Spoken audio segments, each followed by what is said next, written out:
Assalamualaikum warahmatullahi wabarakatuh. Waalaikumsalam warahmatullahi wabarakatuh. Om Swastiastu, Namo Buddhaya, salam rahayu, salam kebajikan, salam sejahtera buat kita semua. Salam. Bertemu lagi bersama kami di channel Pencari Jalan Pulang. Alhamdulillah ya, pada malam hari ini kami bisa kembali bertemu. Makanya di pertemuan kali ini rasa-rasanya sayang juga kalau kami tidak membuat video. Adapun judul video yang akan kita bahas pada malam ini yaitu, apakah syariat yang kau jalankan, syariat agama yang kau jalankan selama ini adalah buah dari makrifat atau hanya sebatas syariat akal pemahamanmu saja? Baik, di sini akan saya bahas berdasarkan sudut pandang kami selaku praktisi ilmu tasawuf dari Tarekat Naksabandiyah Holidiyah Al-Mahdiyah Nusantara. Menurut pandangan kami, dan setiap orang bebas memberikan pandangan. Menurut pandangan kami, apabila kita menjalankan syariat agama tanpa melalui buah dari makrifat, tanpa melalui keterhubungan akan Allah, kesertaan dengan Allah, itu seolah-olah kita itu menyolokkan kipas angin ke colokan listrik tapi gak ada setrumnya. Jadi agama yang dijalankan oleh seseorang itu adalah agama hasil interpretasi akalnya saja, gitu. Interpretasi akalnya saja. Mereka tidak tahu apakah sholat yang mereka jalankan itu sampai atau tidak sampai, karena memang tidak ada hubungan. Sehingga mereka tidak punya parameter di dalam dirinya sendiri, apakah syariat agama yang mereka lakukan itu sampai atau tidak sampai. Berbeda dengan pelaku agama yang dia telah makrifat, telah terhubung, telah nyambung kepada Allah. Mereka itu punya parameter, mereka itu tahu bahwa yang mereka jalankan, syariat agama yang mereka jalankan itu ada sambungan.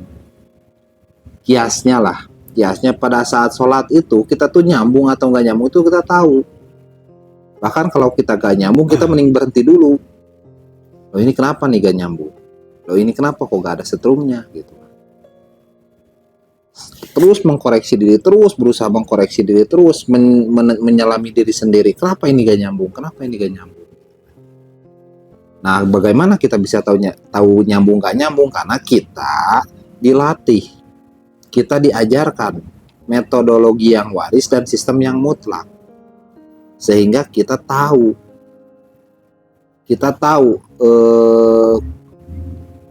indikatornya, kita tahu parameternya, sambung dan tidak sambung gitu. Karena kalau tidak sambung, resikonya apa? Itulah sholat yang diancam neraka wel, sebagaimana dalam surat Al-Ma'un gitu kan. Celakalah orang yang lalai dalam sholatnya. Di dalam sholatnya itu tidak ada sambungan kepada Allahnya gitu. Nah, apalagi dia yang menjalankan syariat agama tanpa dia mempelajari metodologi untuk menyambungkan diri kepada Allah, dia hanya menjalankan sebagai agama syariat sholat itu hanya sebatas akalnya saja. Makanya kata Imam Ghazali disampaikan bahwa apa yang kau lihat dalam sholatmu itulah Tuhanmu. Jadi begitu Allahu Akbar, yang dia lihat apa? Jemuran yang belum diangkat, atau utang yang belum lunas, atau anaknya, atau apalah urusan dunia. Begitu dia takbir itu langsung semuanya teringat.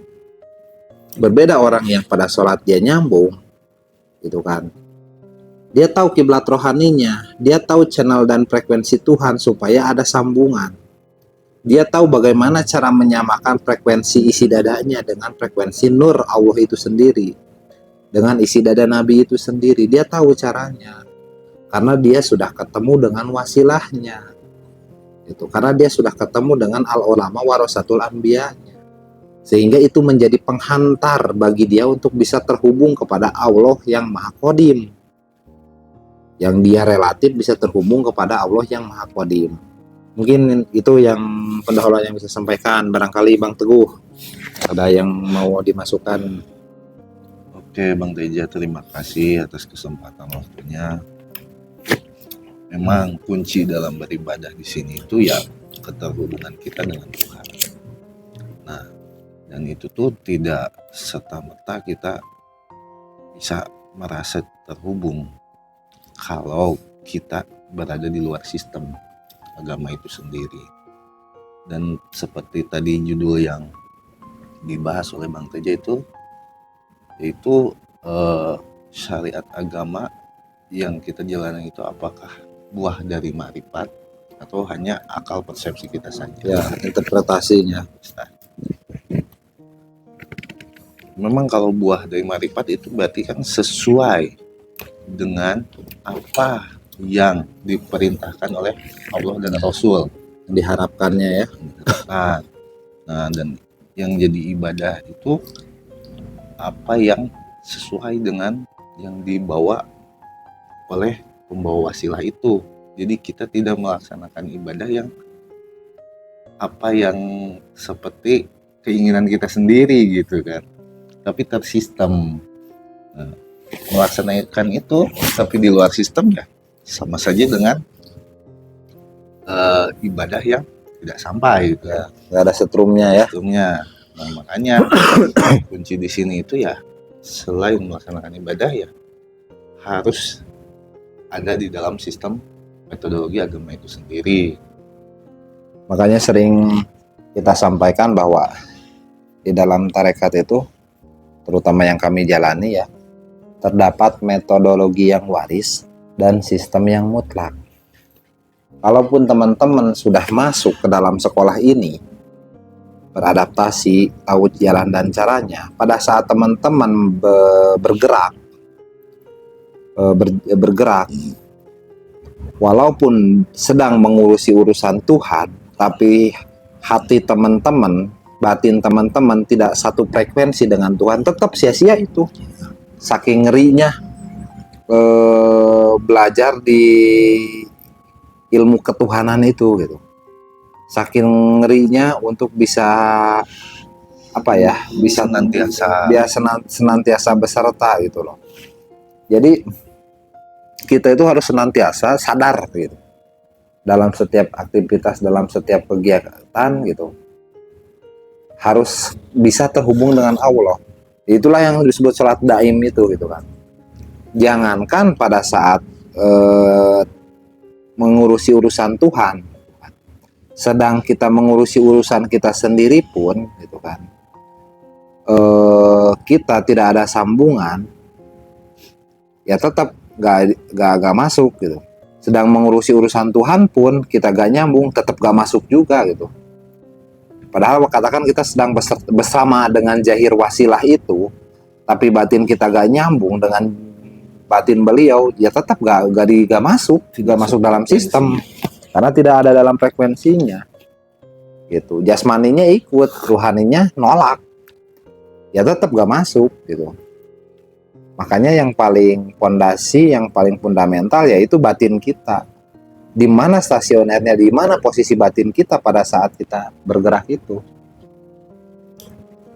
Keterpimpinan kita akan kiblat ruhani kita ya berarti. Betul.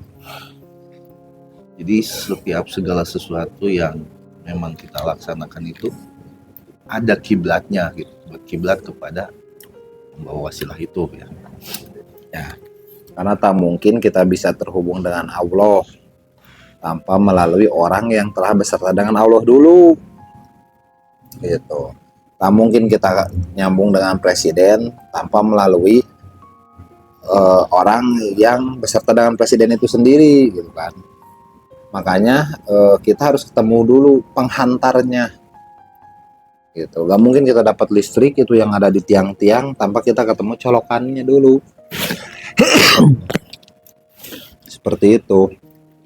Makanya dalam judul yang kita sampaikan, apakah ibadah syariat yang kita lakukan itu buah dari ma'rifat kita kenal kepada Allah, atau buah dari ilmu pengetahuan akal kita yang kita terima dari buku, guru ngaji, itu semuanya syariat gitu kan. Apakah dari syariat itu sudah ada setrumnya belum gitu. Karena kalau kita sudah bisa ngaji, bisa sholat, nah saatnya lah kita meningkatkan kepada apa? Kepada yang belajar mengenal Tuhan, kepada yang makrifat, supaya apa? Ada sambungan kita dengan Tuhannya.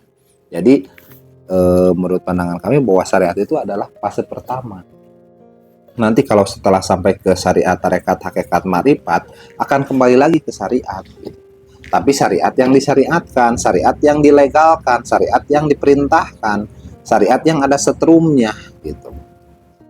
Pada saat bersyariat tiba-tiba, mau syariat agama, mau syariat kehidupan, tiba-tiba kita ada putus sambungannya, itu sia-sia juga tetap gitu. Makanya di sini kita harus selalu nanti menjaga hati kita supaya senantiasa dalam keadaan sadar, ada di dalam keadaan dimensi ruhani yang lebih tinggi.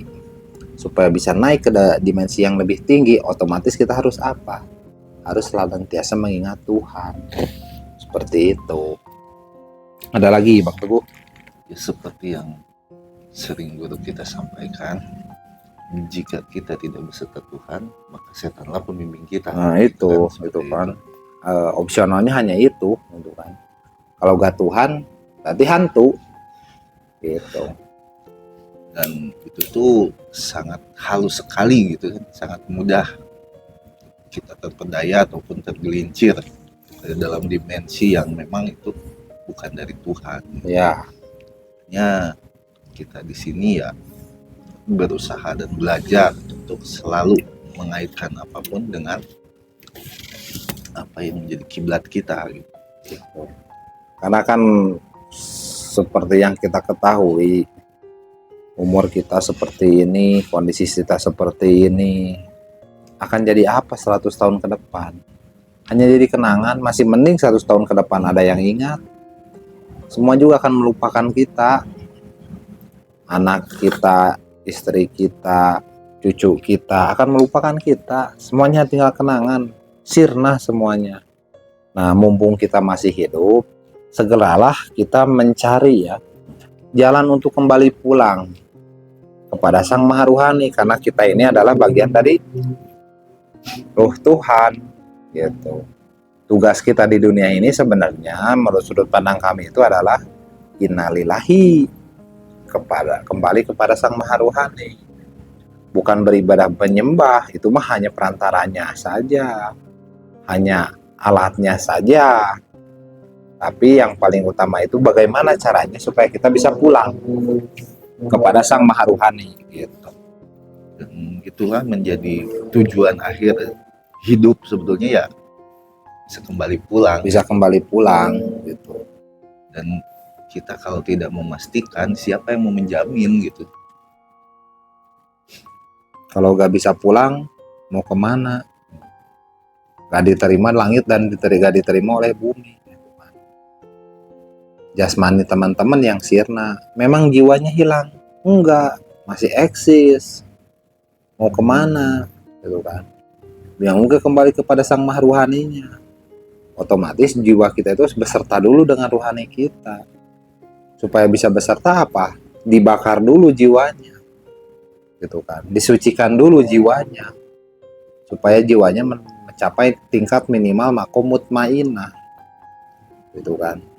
Kalau sudah dari situ ada tahapan selanjutnya sebenarnya. Tapi ya itulah perjalanan kita sebenarnya di dunia ini. Kalau kita fokus kepada ini, kepada ilmu ini, tentunya hidup kita di dunia ini akan jauh lebih tenang, akan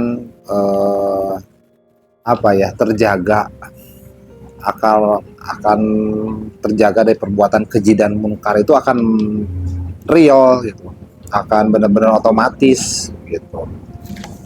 Karena kita senantiasa menjaga batin kita untuk senantiasa sadar gitu. Makanya sayang sekali kalau ada yang udah dapat beritanya tapi dia memungkiri, padahal bisa dibuktikan dulu gitu. Jadi bahkan dalam sekolah ini pun sangat berhati-hati kita, karena apa? Bisa jadi bukan menjadi lebih mendekat kepada Tuhan, kan bisa menjadi sangat jauh gitu kan kalau kita tidak menjaga kondisi kita. Betul. Dan itu ya memang konsekuensinya seperti itu gitu.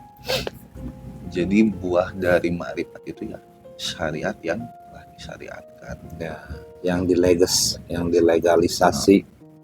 bagi saudara-saudara pun yang mungkin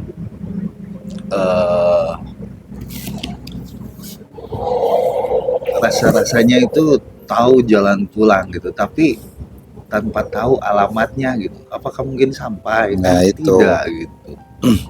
Makanya kan di sini itu ya untuk menyelesaikan akhirat gitu selagi masih di dunia gitu. Karena kalau kita mati tanpa ketemu sistem wasilah, tidak ada yang menjamin.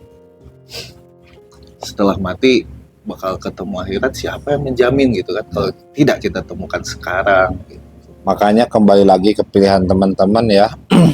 Apakah teman-teman mau mengabaikan kabar berita gembira ini, atau teman-teman mau merasa memilih terhadap pikiran teman-teman yang sebenarnya teman-teman juga belum membuktikan secara hakul yakin agama itu, baru sebatas yakin atau ainul yakin. Kalau hakul yakin itu sudah sampai empiris. Bahkan saya menyampaikan bahwa neraka itu sekarang. Kenapa bisa sekarang?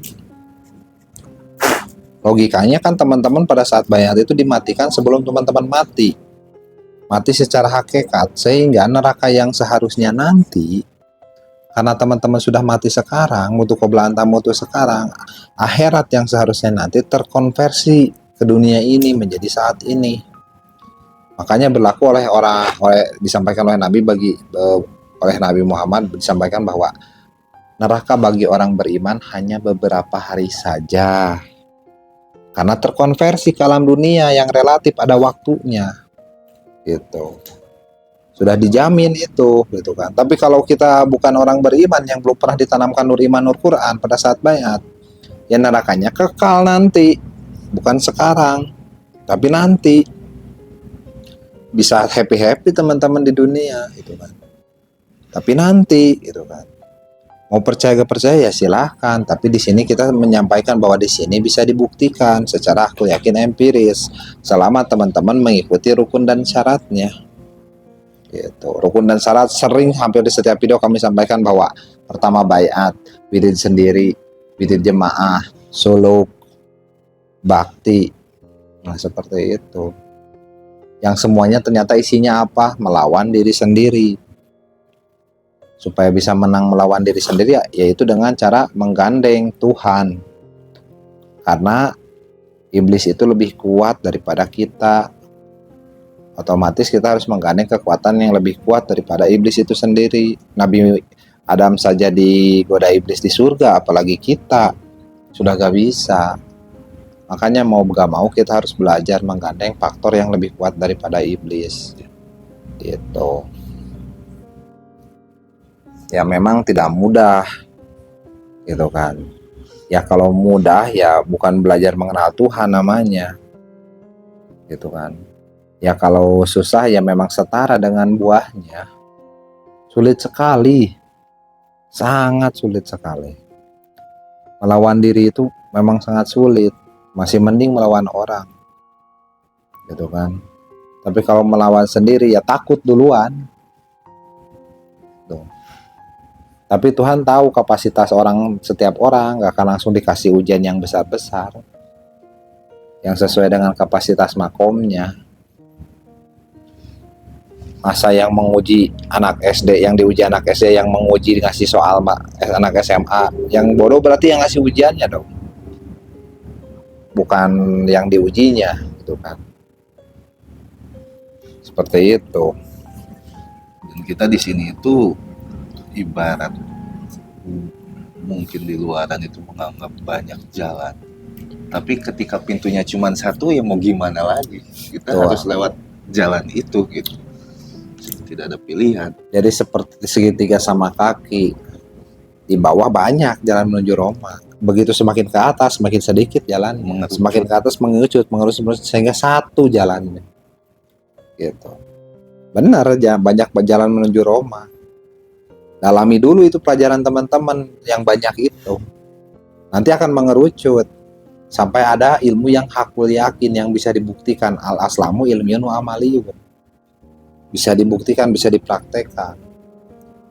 Gitu. Contoh perbandingan logikanya misalkan bahwa neraka itu sekarang misalkan. Logikanya, tapi bukan hakul yakin kan, tapi teorinya biar logikanya. Nabi Muhammad menceritakan kepada sahabat bahwa di neraka ada orang yang disiksa, ada orang yang menginjak tanah, kepalanya mendidih.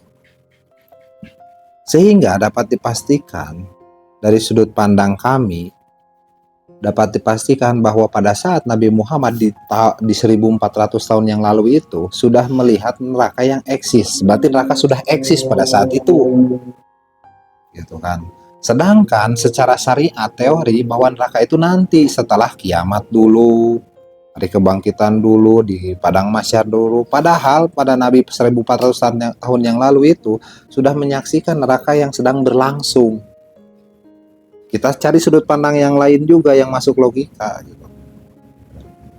Nah seperti itu.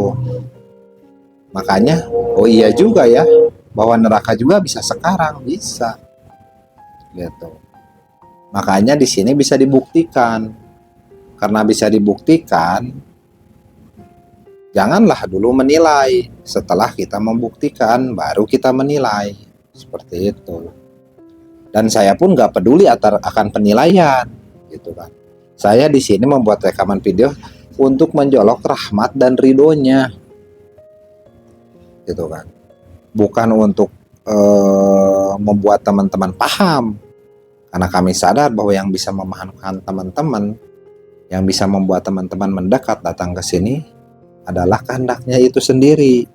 Tapi kehendak Tuhan itu sendiri akan turun, ridhonya itu akan turun apabila teman-teman menjolok. Kalau gak dijolok ya gak akan turun-turun juga gitu. Kembali lagi gitu. Dan memang kalau misalkan mau menunggu mau sampai kapan gitu kan, tidak ada kepastian gitu. Makanya berusahalah kita memang mencari Tuhan, mencari jalan pulang, dicarilah gitu, karena ada perintahnya kan. Carilah jalan wasilah atau jalan petunjuk. Ya. Carilah jalan wasilah. Wabtahu ilaihil wasilah di Al-Maidah 35. Carilah itu berarti kan kata perintah gitu kan. Ya, perintah. Carilah jalan wasilah. Wah, setelah kau temukan jalan wasilah, wajah hidup bisa bilihi. Lah, lakum tuflihun. Maka kita dimenangkan beruntung. Gitu. Kalau teman-teman belum ketemu jalan wasilah, ya bisa. Nah, wasilah dalam perspektif kita itu berbeda dengan perspektif pada umumnya. Ada yang bilang bahwa semua ulama itu adalah pewaris Nabi. Enggak. Kalau dalam kita itu enggak.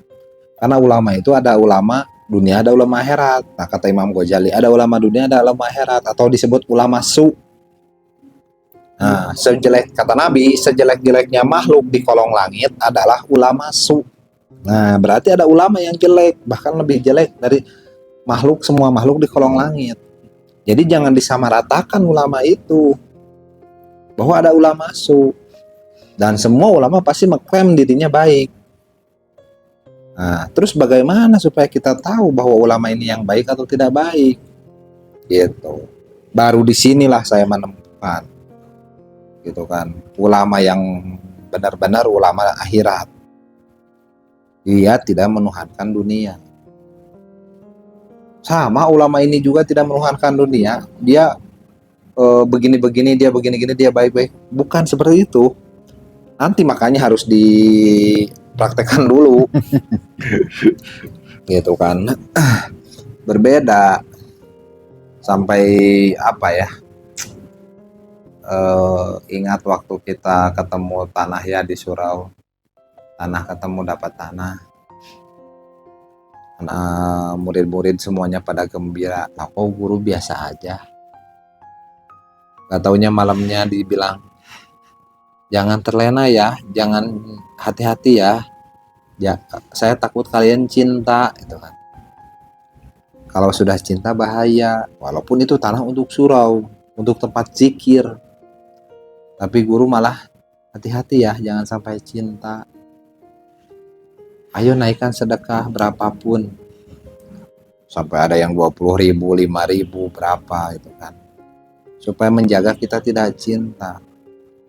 Gitu. Ada pergeseran kiblat gitu. Padahal disangka itu untuk Tuhan, ternyata itu masih bukan gitu kan. Kalau kita sudah bergeser kiblatnya. Makanya ilmunya sangat sulit sekali, ini ilmu halus, super halus gitu. Dan disinilah pembelajarannya, disinilah sekolahnya, supaya kita bisa memenangkan diri kita sendiri tanpa terpengaruh dengan vibrasi dari luar. Dan kita diajarkan jalan dan caranya, memang sulit ya Bang Teguh ya. Dan kita pun dipungkiri dari dulu itu betul-betul mencari mana ulama yang bisa mengenalkan kita akan Tuhan gitu, dari sekian banyak ulama gitu. Dan ketemunya ya di sekolah ini ya, karena ya saya sendiri merasakan di luar sana memang banyak yang mengaku ulama, tapi tidak ada yang mengenalkan atau mendekatkan kita pada Tuhan. Hanya sebatas berbanyak-banyak jamaah gitu kan. Jadi agamanya itu sebatas rutinitas dan ya. Jadi agamanya itu seperti kursus kepribadian. Tapi di sini bukan kursus kepribadian, tapi kepribadian itu otomatis membentuk sendiri. Memang sulit diungkapkan dengan kata-kata gitu. Tapi dia itu pribadinya itu baiknya itu baik karena dari dalam dirinya gitu. Bukan karena aturan akalnya yang mengatur ini gak boleh, ini gak boleh, enggak gitu. Tapi baiknya itu dari sini, dari getaran di sininya gitu. Ini gak boleh dan diboleh dan gak bolehnya gitu. Ya memang sulit. Kalau kata guru kami, moyang guru kami, bahwa perkara yang paling mudah itu perkara agama, dan perkara yang paling sulit juga perkara agama. Kan budak gitu kan. Malah bikin budak kayak gitanya gitu kan. Ya memang benar gitu kan. Benar sekali gitu kan. Itu sangat-sangat benar gitu kan. Pernyataan yang singkat tapi jelas padat bagi para muridnya gitu kan. Karena mereka para murid telah membuktikan secara aku yakin yang dimaksudkan yang paling mudah itu adalah perkara agama, dan yang paling sulit adalah perkara agama. Dan sulit juga kita meredaksikannya ya seperti apa gitu. Tapi hanya bisa kita rasakan, kita buktikan, kita hakul yakin. Ada lagi Bang Teguh? Ya bagaimanapun ya, tanpa kesungguhan itu semuanya tidak akan bernilai gitu. Dan hanya intinya kalau tidak bergandeng dengan Tuhan, semua amal sia-sia gitu kan. Ya, walaupun kita sudah masuk ke sini ya. Jangan sampai ya hanya mendapatkan lelah gitu kan. Ya, gitu. Jadi kita tahu kuncinya. Kuncinya. Apakah tindakan kita itu karena ke Tuhan benar atau karena ego kita, bisa jadi. Gitu kan. Karena teman-teman sendiri nanti yang akan tahu apa motivasinya. Gitu kan. Sehingga melakukan atau tidak melakukan. seperti kita menyukai sesuatu itu pasti kan ada motivasinya, kenapa menyukai itu, dasarnya apa, tujuannya apa gitu kan. Dan untuk apa gitu. Kalau hanya sebatas ikut-ikutan, suka-sukaan atau itu cuman apa namanya, berbatas gitu ya, jadi terhenti di kehendak kita gitu. Sedangkan kalau kita terpimpin atau di bawah bimbingan guru yang memang usul gitu ya daripada Allah, semua itu akan berbuah ibadah gitu. Apapun, yang penting kita nyambung, sehingga sholatnya itu gak hanya sebatas 5 waktu, tapi sholatnya tidak akan pernah putus, karena sholatnya itu sudah makom mengingat, sudah makom nyambung, bukan nyebut, bukan hanya sebatas gerakan gitu. Jadi sholat yang 5 waktu itu, sampai saya simpulkan dulu ya, ternyata sholat 5 waktu itu hanya sebatas pengingat untuk sholat yang tak pernah putus, hanya sebatas sholat pengingat untuk sholat daim gitu. Saya sampai punya pemahaman gitu, oh ini ternyata maksudnya sholat 5 waktu, karena nggak mungkin kita ingat Tuhan hanya sebatas 5 waktu dalam 24 jam. Kalau ditotalkan katakanlah sejam setengah misalkan, masa 24 jam, sejam setengah untuk Tuhan, sisanya untuk kita sendiri. Katanya kita menuhankan Tuhan Allah, tapi buktinya kita hanya sebatas 1 jam setengah saja gitu kan, ditotalkan. Makanya di sini adalah praktek spiritual, di sini adalah praktek ibadah yang tidak hanya sebatas syariat jasmani, tetapi secara hakikat batin gitu. Karena itulah faktor kita yang tak terbatas, yang bisa terhubung kepada Tuhan yang tak terbatas juga. Karena jahir kita itu hanya jahir yang bangkai, akan jadi bangkai nantinya, itu terbatas, Terkurung ruang dan waktu gitu. Ada lagi Bang Teguh? Mungkin untuk kesempatan malam ini ya. Mungkin malam ini cukup dulu ya. Alhamdulillah kita bisa membuat video Dan yang ini pun atas ridhonya, dan ridhonya. atas ridhonya, atas izinnya, itu kan alhamdulillah kita bisa berbahagia membuat video, membuat daya baterai dalam diri kita itu semakin tercharging gitu. Nah, dan semoga juga ada manfaatnya buat teman-teman gitu kan. Dan itu saya serahkan kepada Tuhan, masalah menjadi manfaat atau tidak buat teman-teman, yang penting buat saya pribadi sudah terasa manfaatnya gitu. Ini semata-mata hanya untuk mengharap ridhonya. Ya betul. Mungkin itu ya yang bisa kami sampaikan. Ingat disclaimer, jangan ikut-ikut kami karena kami sering dianggap syirik, sesat, dan bid'ah. Billahi taufiq wal hidayah. Wassalamualaikum warahmatullahi wabarakatuh. Waalaikumsalam warahmatullahi wabarakatuh.